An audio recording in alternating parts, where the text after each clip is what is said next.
Hallelujah. Ang pinakamataas na pagpupuri, pagluwalhati, pagdakila at pagsamba ay sa ating pinakamamahal na Panginoon Jesus po lamang.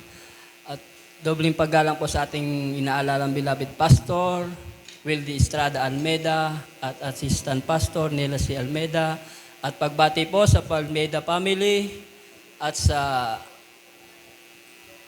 preacher po at sa inyo pong lahat mga minamahal, magandang tanghali po. At ko po ay nabigyan na naman po ng pagkakataon para pasalamatan po ang ating pinakamamahal na Panginoong Hesus. Ang sabi nga ni, kung dito ka talaga. Dahil ikwento ko lang po sa inyo mga minamahal. Nung una po, yung ako po ay nabaril ng 2 beses po na sabi nga ni Kinoyan. Pinalalangin ko lang po sa mahal na Panginoon sa pagbadil po sa kuya ka ato na dahil nagtadom. Ang sabi ko lang po, mahal na Panginoon, ikaw na po ang bahala. Pero sabi nga ni, matigas nga ni ang payo ko pa, may minamahal. Di pa rin po ako sumunod. Dawan na nga ako po ako sa ating pinakamamahal na Panginoong Hesus. Mga minamahal, ako po ay kwento ko rin po sa inyo kung gaano kabuti ang pinakamamahal natin, pinakamamahal na Panginoong Hesus.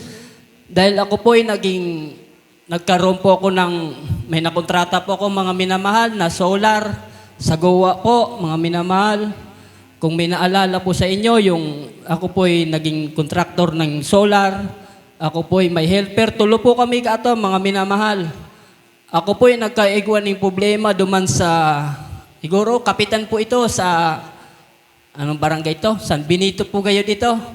Nagka-problema po kami ng kapitan nato dahil ito pong pagpuputol ng tubo. Sumuyan niya po kaya minsan, habo niya paputulan daw, may kuryente. Ang sabi ko po kato, sa Indo na ngaya, bubutasan ko na ngaya Sabi naman, itong duwang kaibahan ko, sinda na da pumatrabaho sa duwang helper ko. Ang kabutihan po ng ating pinakamamahal na Panginoon Hesus, mga minamahal. Siguro po, linayo lang po ako sa kapahamakan ng minamahal. Sarong simana, nakalipas, aram po nindo. Siguro po, aram po nindo, so na kuryente. Kung isipon mga minamahal, siguro kung day po ko nakahali duman, saro po ko sa gadan. Ang nagadan po duman, saro po na buhay. Kung isipon po mga minamahal, tulo po kami ang nagsiset up ka ato dahil ako nga ni po ang leader. Ang nangyari po ka mga minamahal, nagkaigwa kami ng problema ng kapitan, sabi ko, sa Indo na. O kung mo yan inukunong ka ko, di sa Indo na. Iyo po ang inaalala ko, binupulay-pulay ko mga minamahal, ang kabutihan ng pinakamamahal na Panginoon Hesus. Ang sabi nga ni sa kuya, mga minamahal, minsan naalala ko, talagang irarani ka talaga ang ating pinakamamahal na Panginoon Hesus. Gumigibo talaga siya paagay kung paano ka talaga dahil mga minamahal, sige trabaho ko, kuyan sa simbahan. Bakit? Siguro na ako yan ang pinakamamahal na Panginoon Hesus. Bakit? Ikaw ang tinakda ko na maggibo kong mga kuyan. Tapos dahil ka mga minamahal, minsan iniisip-isip ko, ang kabutihan ng pinakamamahal na Panginoon Hesus. Minsan mga minamahal, napapaturog ko na, hadaw ngaya, ito talaga siguro obligasyon ko. Mga minamahal, siguro po, naalala po nindo nung na nagkaigwa po kong problema, talagang nagrani mga minamahal. Ngunyan, nagpasting po ako mga minamahal. Ang kabutihan ng pinakamamahal na Panginoon Hesus, mga minamahal.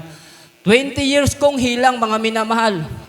Duwang aldaw ko lang po ang fasting sa day po nakakaaram. Igwa po kong hilang. So, apod ka itong sa unit po baga mga minamahal.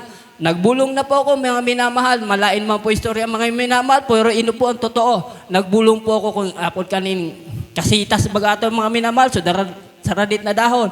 20 years ko mga minamahal. Aram puan ni Paili. Nahiling puan. So hilang ko na.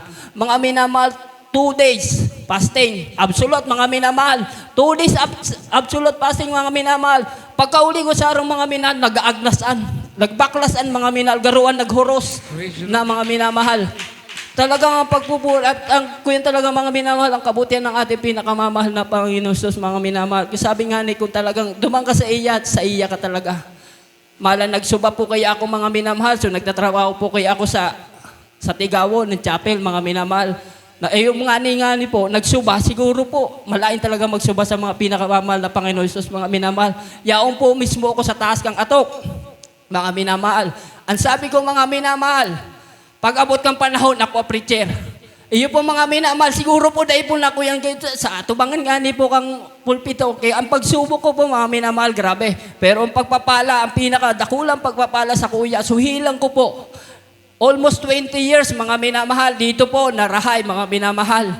Grabe mga minamahal, at saka minamahal, pinapasalamatan ko rin po ang ating pinakamamahal na Panginoon sa aking pag-iingat sa aking trabaho mga minamahal.